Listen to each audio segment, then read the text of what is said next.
এরা মুসলিম নাকি কাফির। ওয়াহাবি যারা কট্টর ওয়াহাবি, কট্টর, বিশেষ করে 5 জন ব্যক্তি যাদের উপরে কাফেরের ফতোয়া হয়েছে তারা হচ্ছে কাফের, বাকি এরা হচ্ছে গুমরাহ বদ মজহব। এদের মধ্যেও যদি কেউ কুফরি আকীদা রাখে তারাও কাফের হবে। কিন্তু অনির্দিষ্টভাবে ওয়াহাবি, দেওবন্দি, আলে হাদিস, লামাযহাবী, রাফজি, খারজি, শিয়া এ সবাই হচ্ছে গুমরাহ এবং পথভ্রষ্ট বাতিল জামাত।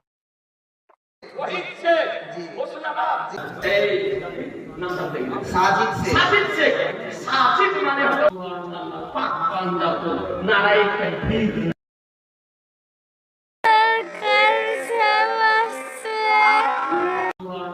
পাক বান্দা তো নারায়ে তাকবীর। থাক থাক আর তো না